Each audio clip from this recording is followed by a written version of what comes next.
अस्सलाम वालेकुम स्टूडेंट्स, उम्मीद करता हूँ आप सब खैर खैरियत से होंगे। तो मैं आप सबका मैथ्स का टीचर साद खालिद हाजिर हूँ लेक्चर नंबर 3 में बहुत ही इंपॉर्टेंट एंड इंटरेस्टिंग टॉपिक के साथ, जो कि हमारे पास है सेक्टर ऑफ अ सर्कल के बारे में। लेक्चर नंबर 2 में मैंने आपको पढ़ाया था कि इंट्रोडक्शन टू ट्राइग्नोमेट्री में क्या क्या होता है, कैसे हम समझ सकते हैं, जिसमें हमने सेक्साडेसिमल सिस्टम, रेडियन, डिग्री और इनके बीच के जो ताल्लुकात हैं, रिलेशनशिप है, उसके बारे में पढ़ा था। तो इंट्रोडक्शन टू ट्राइग्नोमेट्री का जो सेकंड मोस्ट इंपॉर्टेंट टॉपिक है वो है हमारे पास सेक्टर ऑफ अ सर्कल। तो आज की वीडियो में मैं आपको इसके बारे में बताऊंगा, इसके कॉन्सेप्ट्स के बारे में बताऊंगा और इसको हम कैसे इजीली अंडरस्टैंड कर पाते हैं, कहाँ पर हमें यूज़ करना पड़ता है, उन सब के बारे में बताऊंगा। तो इस वीडियो को लास्ट तक देखना ना भूलिएगा।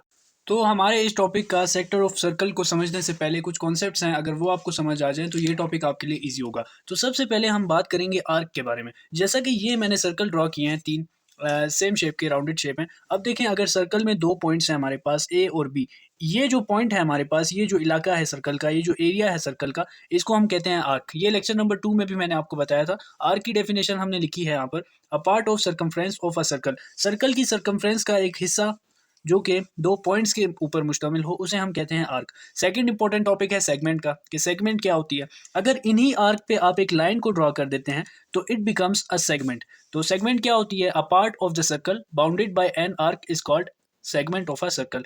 एक ऐसा पार्ट सर्कल का जो बाउंडेड हो एक आर्क से, उसे हम कहते हैं सेगमेंट। थर्ड नंबर पे हमारे पास आता है सेक्टर। सेक्टर क्या होता है?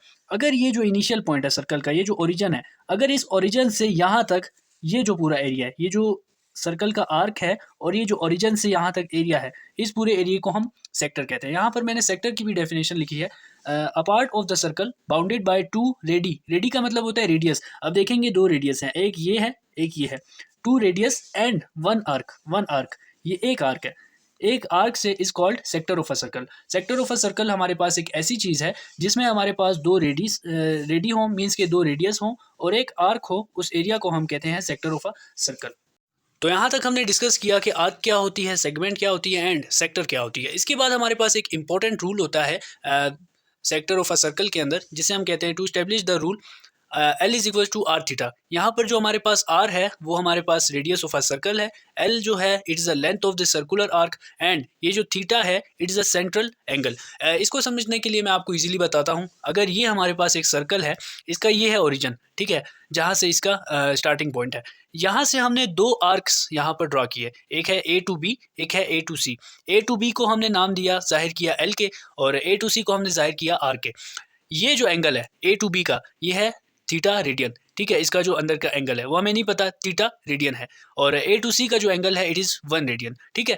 अब यहाँ पे मैंने इसको कुछ थ्योरी में डिस्क्राइब किया है। लेट एन आर्क, ये जो एक आर्क है A to B, denoted L, इसको हम एल से अगर डिनोट कर लें, मेक्स एन एंगल, जो कि एक एंगल बना रही है थीटा रेडियन। ये एक एंगल बना रही है theta radian at the centre of a circle. Circle के सेंटर पे एक एंगल बना रही है थीटा रेडियन। अब इसके बाद हमारे पास जियोमेट्री के अंदर एक फैक्ट होता है, it is a fact in geometry, measure of central angle of arc of a circle are proportional to the length of their arc. अगर आप किसी सर्कल के सेंटर को नाप रहे हैं तो उसकी जो लेंथ होगी वो बराबर होगी उनके आर्क के लेंथ की। ये जस्ट मैंने थ्योरी में डिस्क्राइब किया है कि सेंट्रल एंगल ऑफ आर्क, अगर सेंट्रल एंगल ऑफ आर्क किसी सर्कल का आप नाप रहे हैं तो वो प्रोपोर्शनल होगा, वो बराबर होगा लेंथ ऑफ देयर आर्क, इन दोनों की लेंथ के। तो सेम चीज़ हमने यहाँ पर लिखी है। एक हमारे पास ट्राइंगल बन रहा है ए ओ बी, और सेकंड हमारे पास बन रहा है ए ओ सी। तो ये प्रोपोर्शनल है तो ये डिवीजन की फॉर्म में आ जाएगा, measurement from A O B and measurement from A O C.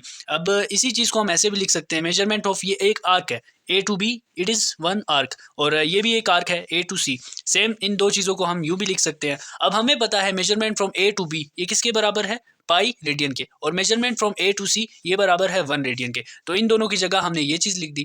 अब पाई रेडियन जो है हमारे पास, ए टू बी हमने यहाँ पे डिनोट किया था इसको एल से, और ए टू सी को हमने डिनोट किया था आर से। तो इन दोनों की जगह पे हमने इनकी डिनोशन वाले साइंस लिख दिया, जो हमने इनकी रिप्रेजेंटेटिव वहाँ पे चूज़ किए थे। अब हमें पता है कि ये दो चीज़ें बराबर हैं थीटा के, क्योंकि हम बात क्या कर रहे हैं, हम इस एंगल की बात कर रहे हैं ना, मिड वाले एंगल की, क्योंकि हमने इसी को फाइंड करना है। तो एल ओवर आर बराबर है थीटा के। अगर हम इस आर्क को, ये जो यहाँ पे डिवीजन है, वहाँ शिफ्ट करें तो वहाँ जाकर मल्टीप्लाई होगा, तो एल बराबर आ जाएगा आर थीटा के। तो इस एक रूल को सॉल्व करने के बाद हमें रिजल्ट मिला L is equal to R theta. ये जो L थी हमारे पास यहाँ पर, it is the length of a circular arc, ये जो R है it is the radius of a circle, and ये जो थीटा है हमारे पास, it is the central angle measured in radian. तो L बराबर है R थीटा के। ये एक फॉर्मूला, एक इक्वेशन हमें यहाँ पर मिल गई। अगर आपके पास कोई क्वेश्चन आता है तो आप उसे कैसे सॉल्व करते हैं इस एग्जाम्पल के थ्रू जानेंगे। In a circle of a radius 10 metre, अगर एक सर्कल का रेडियस हो 10 metre, find the length of an arc, आप उसकी लेंथ फाइंड करें आर्क की, intercepted by angle of 1.6 radian. अब इसमें आप एक चीज देखेंगे, रेडियस आपको गिवन है और एंगल आपको गिवन है, आपने फाइंड करनी है लेंथ ऑफ एन आर्क। तो लेंथ ऑफ एन आर्क का हमने फॉर्मूला ड्राइव किया है कि L is equal to R theta. जैसा कि यहाँ पर हमें रेडियस R गिवन है 10 मीटर्स और एंगल थीटा हमें गिवन है 1.6 रेडियन। हमने फाइंड L को करना है, ये हमारे पास फॉर्मूला है कि L is equal to R theta. तो हम इस पे वैल्यूज पुट करेंगे, R की जगह 10 एंड थीटा की जगह 1.6। तो 10 मल्टीप्लाई बाय 1.6, ये हमारे पास आएगा 16 और ये होगा 16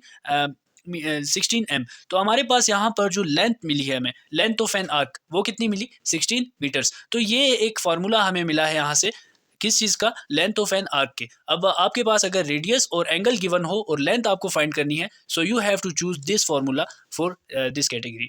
तो इस एक रूल के जरिए हमने एक फार्मूला ड्राइव किया था कि L is equal to R theta. अगर आपको थीटा चाहिए हो, आपने थीटा को फाइंड करना हो, तो जस्ट अगर आप इस आर को, ये जो यहाँ पर मल्टीप्लाई हो रहा है, अगेन इसको यहाँ पर शिफ्ट करेंगे तो इट विल बी डिवाइडेड। तो थीटा आपके पास इक्वल होगा L ओवर आर के। और अगर आपको रेडियस फाइंड करना है तो जस्ट आप इस थीटा को वहाँ शिफ्ट करें तो रेडियस आपकी इक्वल आ जाएगा L ओवर थीटा के। अब ये जो तीन फार्मूले हैं हमारे पास, L is equal to R theta, second one is theta is equal to L over R, and third one is R is equal to L over theta. ये तीन फार्मूले आपको काम आएंगे इस एक्सरसाइज में। अब ये एक्सरसाइज है, हमारे पास कुछ क्वेश्चंस गिवन है, इसको हम कैसे सॉल्व करते हैं इस एक्सरसाइज में देखेंगे। सबसे पहले find the value of L। अब यहाँ पे आपने L की वैल्यू फाइंड करनी है व्हेन, अगर आपको R गिवन हो 6 सेंटीमीटर्स और थीटा गिवन हो 1.6 रेडियन, तो L आप कैसे फाइंड करेंगे। जैसा कि हमें पता है कि L is equal to R theta है, तो जस्ट हम R और थीटा की वैल्यूज पुट करेंगे, तो 6 मल्टीप्लाई बाय 1.6, तो ये आ जाएगा 9.6 सेंटीमीटर्स। तो अब आपके पास L की वैल्यू आ गई 9.6 सेंटीमीटर्स। सेकंड में देखेंगे, R गिवन है, थीटा गिवन है, R is equal to 4 centimetre है और theta is equal to 0.25 radian है।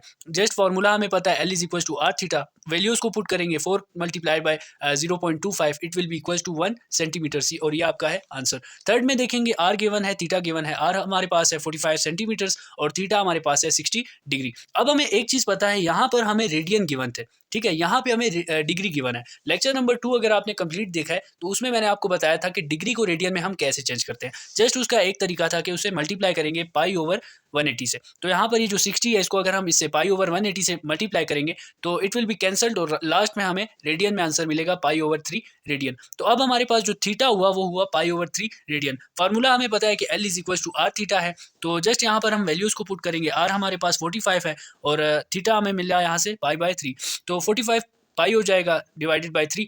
और जब आपको पता है कि पाई की वैल्यू क्या है 3.1416, तो 45 को आप मल्टीप्लाई करेंगे 3.1416 से, इट विल बी दिस। और जब 141.372 को हम डिवाइड करेंगे 3 पर, तो हमें ये आंसर मिलेगा। अब आपको जो L की वैल्यू है वो आपको मिली 47.124 सेंटीमीटर्स। तो यहाँ पर हमने देखा कि हम L को कैसे फाइंड करेंगे। जस्ट ये एक फॉर्मूला आप इस कैटेगरी में इस सवाल में याद रखेंगे कि L is equal to R theta. तो यहाँ तक जस्ट हमने देखा कि अगर आपको L फाइंड करना हो तो आप कैसे करेंगे। अगर अब हम इस सेकंड वाले पे फाइंड करें कि अगर आपको थीटा फाइंड करना हो तो देन आप कैसे सॉल्व करते हैं। क्वेश्चन नंबर 2 हमारे पास गिवन है कि find the value of theta when, अगर आपने थीटा की वैल्यू फाइंड करनी हो तो आप क्या करेंगे। अगर आपको L और R गिवन है, मीन्स के लेंथ और रेडियस गिवन है, तो थीटा हमने यहाँ पर पढ़ा था कि theta is equal to L over R, तो जस्ट ये फॉर्मूला यहाँ पर लगाएंगे कि theta is equal to L over R। L की वैल्यू है 2.5 और R की वैल्यू है 4.6, ये डिवाइड होंगे और जस्ट हमें आंसर मिल जाएगा 0.54 रेडियन। अब देखेंगे हमें थीटा की वैल्यू ये मिल गई। सेकंड में अगेन हमें गिवन है कि L is equal to 25 centimetres और R is equal to 3.2 centimetres, तो जस्ट वैल्यूज को पुट करेंगे और ये हमारे पास आंसर है। तो थीटा की वैल्यू ये आ गई। थर्ड में अगेन हमारे पास दो वैल्यूज गिवन है, L की और R की, जस्ट हम यहाँ पर वैल्यू पुट करेंगे। अब यहाँ पे देखिए हमारे पास आंसर आ रहा है 4.5857, तो इसको जब हम राउंड ऑफ करते हैं तो 5857 को हम 59 भी लिख सकते हैं। तो यहाँ पर भी हमें थीटा की वैल्यू मिल गई। तो इस क्वेश्चन नंबर 2 में हमने देखा कि थीटा की वैल्यू हम कैसे फाइंड करते हैं। क्वेश्चन नंबर 1 में हमने देखा कि L की वैल्यू हम कैसे फाइंड करते हैं। अब लास्ट वाला हमारे पास रह गया कि रेडियस को हम कैसे फाइंड करते हैं, जहां हमारे पास R बराबर होता है L ओवर थीटा के। तो क्वेश्चन नंबर 3 में अगर आपको दिया गया हो कि find the value of R, आपने रेडियस को फाइंड करना हो तो आप कैसे करेंगे। यहाँ पर आपको एल और थीटा गिवन है, L is equal to 56 centimetre और थीटा हमें गिवन है 45 डिग्री। अब देखें हमारे पास जो आर का फॉर्मूला था वहाँ हमने देखा कि R is equal to L over theta. अब यहाँ पर हमें जो थीटा है वो गिवन है 45 डिग्री। 45 डिग्री को हम पाई ओवर 4 भी लिख सकते हैं। लेक्चर नंबर 2 में हमने ये चीज़ डिस्कस भी की थी। तो यहाँ पर जैसे हम इस वैल्यूज़ को पुट कर देंगे। अब यहाँ पर मैंने ये चीज़ को भी सॉल्व किया है कि कैसे हम इसको पाई ओवर 4 लिख सकते हैं, क्योंकि हमें पता है मल्टीप्लाई करेंगे पाई ओवर 180 से, और जब मल्टीप्लाई होगा तो 45 1 ज़ा 45, 45 4 ज़ा 180, तो ये हमारे पास आ जाएगा पाई ओवर 4। इसके बाद ये फॉर्मूला हमें पता है कि R is equal to L over theta, तो एल की वैल्यू हमारे पास है 56 और थीटा की वैल्यू है पाई ओवर 4। ये 4 यहाँ पर हो रहा है डिवाइड, ऊपर जाकर मल्टीप्लाई होगा तो 56 मल्टीप्लाई होगा 4 के साथ और नीचे है पाई। 56 4 ज़ा 224 आएगा और पाई की वैल्यू हमें पता है 3.1416 है। इसको जब हम डिवाइड करेंगे तो वी विल गेट 71.3 सेंटीमीटर्स। तो यहाँ पर आपको आर की वैल्यू मिल गई 71.3 सेंटीमीटर्स। सेकंड में देखेंगे यहाँ पर अगेन हमें एल और थीटा गिवन है। अब जस्ट इसको हम फॉर्मूले में पुट करेंगे तो एल की वैल्यू है 3 और थीटा की वैल्यू है पाई बाई 7। ये 7 यहाँ पर डिवाइड हो रहा है, ऊपर जाकर मल्टीप्लाई होगा, 3 7 ज़ा 21 और थीटा की वैल्यू है 3.1416। तो 21 को हम डिवाइड करेंगे 3.1416 पे तो वी विल गेट 6.668 सेंटीमीटर्स। तो यहाँ पर हमने आर की वैल्यूज फाइंड की किस फॉर्मूले से, इस फॉर्मूले से। तो इस कैटेगरी में आपके पास ये जो फॉर्मूला है R is equal to L over theta, ये बहुत इंपॉर्टेंट है, ये आपने याद रखना है। इसके बाद कुछ क्वेश्चंस गिवन है हमें, उन्हें भी देखते हैं कि in the circle of radius 10 metres find the central angle where length of circular arc is 17.6 centimetre. अब यहाँ पर आपको length of circular arc given है और रेडियस गिवन है, आपने फाइंड करना है इसके एंगल को। तो एंगल का फॉर्मूला हमारे पास था कि theta is equal to L over R. अब यहाँ पर हम देखेंगे आर हमें गिवन है 10 मीटर्स और एल हमें गिवन है 17.6 सेंटीमीटर्स। तो थीटा का ये फॉर्मूला है एल ओवर आर, वैल्यूज को पुट करेंगे और we will get the answer in radius form. तो थीटा हमें मिल गया 0.76 radius. Same is the case here, question number 4 भी हमें सेम गिवन है। यहाँ पर हमारे पास सर्कल का जो रेडियस है 21 सेंटीमीटर्स है, आपने फाइंड करना है सेंट्रल एंगल को जिसकी लेंथ हमारे पास है 17.6 सेंटीमीटर्स। तो यहाँ पर रेडियस हमारे पास है 21 सेंटीमीटर्स, लेंथ हमारे पास है 17.6 सेंटीमीटर। थीटा को फाइंड करेंगे, ये फॉर्मूला है, वैल्यूज़ को पुट कर देंगे। तो जब 17.6 को हम डिवाइड करेंगे 21 पे तो वी विल गेट 0.838। अगेन इसको अगर हम राउंड ऑफ करें तो 38 को हम 39 भी लिख सकते हैं। तो यहाँ पर आपको थीटा की वैल्यू मिल गई 0.839 रेडियस। तो इस सवाल में हमने देखा कि हम थीटा को कैसे फाइंड करेंगे इस एक फॉर्मूले से। इसके बाद अगर सवाल आपको इस तरह से गिवन हो कि find the length of circular arc, circular arc की आप लेंथ फाइंड करें, जो कि हमारे पास जो आर्क है वो है P2Q। अब ये एक सर्कल है, इसका ये एक आर्क है P2Q, ठीक है। अब इस आर्क की जो रेडियस है हमारे पास वो है 6 सेंटीमीटर्स और ये जो एंगल बना रहा है वो है 80 डिग्री का। अब हमें पता है हमने फाइंड करना है लेंथ ऑफ सर्कुलर आर्क को, तो हमने फॉर्मूला पीछे ड्राइव किया था कि L is equal to R theta होता है, मीन्स के लेंथ को हम यूँ फाइंड कर सकते हैं। अब यहाँ पे हमें पता है कि रेडियस हमारे पास 6 सेंटीमीटर्स है और इसका एंगल है 80 डिग्री। अगेन आपके पास एंगल डिग्री में आया, एंगल को आप रेडियन में कैसे चेंज करेंगे उसका कुछ यूँ तरीका है कि एंगल को आप जस्ट मल्टीप्लाई करेंगे पाई ओवर 180 से। तो 80 को जब हम पाई ओवर 180 से मल्टीप्लाई करेंगे तो 80 पाई हो जाएगा डिवाइडेड बाय 180, ये 0 to 0 कैंसिल हो जाएगा, ये होगा 8 पाई डिवाइडेड बाय 180। फार्मूला हमें पता है कि L is equal to R theta, ये फार्मूला हमने पीछे ड्राइव किया था।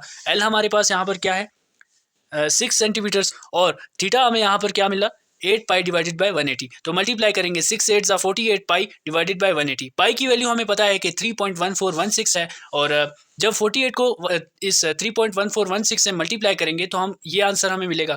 इस आंसर को जब हम 18 पर डिवाइड करेंगे सो वी विल गेट 8.377 और इस चीज़ को हम राउंड ऑफ भी कर सकते हैं, 7 को हम 78 भी लिख सकते हैं। तो यहाँ पर हमें L की वैल्यू मिल गई। अब यहाँ पर आपने ये सीखा कि अगर आपको क्वेश्चन इस तरह से गिवन हो कि जस्ट आपको ये बताया गया हो कि आपने लेंथ फाइंड करनी है एक आर्क की, तो आप कैसे फाइंड करेंगे। इस क्वेश्चन में भी हमें रेडियस और एंगल गिवन था, जस्ट इसकी हमने लेंथ फाइंड करनी थी, तो that's why we use this formula. तो ये थी हमारी लेक्चर नंबर 3 जिसमें हमने सेक्टर ऑफ अ सर्कल के बारे में डिस्कशन की। मैंने आपको सेक्टर ऑफ अ सर्कल में जस्ट फर्स्ट इसका इंट्रोडक्शन बताया जिसमें हमने आर्क, सेगमेंट और सेक्टर पढ़ा। देन उसके बाद एक रूल हमने इस्टेब्लिश किया जिसमें L is equal to R theta था, इसको हमने कैसे ड्राइव किया इस वीडियो में हमने ये डिस्कस किया। उसके बाद हमने L वाला फार्मूला ड्राइव किया, इसी L वाले फार्मूले से हमने थीटा को ड्राइव किया कि अगर यहाँ पर थीटा को हमने फाइंड करना हो तो देन हम कौन सा फार्मूला यूज़ करेंगे। उसके बाद अगर रेडियस फाइंड करना हो तो देन हम कौन सा फार्मूला यूज़ करेंगे। फिर हमने एक्सरसाइज के ज़रिए पहले लेंथ को फाइंड किया, उसके बाद हमने यहाँ पर थीटा को फाइंड किया और क्वेश्चन नंबर 3 में हमने यहाँ पर रेडियस को फाइंड किया। तो ये 3 सवालों में मैंने आपको एल, थीटा और रेडियस बताया कि हम कैसे फाइंड करते हैं। उसके बाद ये थ्योरेटिकल क्वेश्चंस थे, इनमें हमने थीटा को फाइंड किया कि थीटा को हम सेम फार्मूले से यहाँ पर भी सॉल्व करेंगे। उसके बाद ये एक क्वेश्चन था जिसमें हमें जस्ट एक लाइन में क्वेश्चन पूछा गया था कि लेंथ ऑफ सर्कुलर आर्क आपने कैसे फाइंड करनी है, तो उसके लिए भी हमने ये फार्मूला सॉल्व किया। तो ये था हमारा लेक्चर नंबर 3 जो कि हमारे पास था सेक्टर ऑफ अ सर्कल के हवाले से। तो अगर ये वीडियो पसंद आई हो तो लाइक एंड कमेंट करना ना भूलिएगा। मिलते हैं इंशाल्लाह नेक्स्ट लेक्चर में, तब तक के लिए अल्लाह हाफिज़।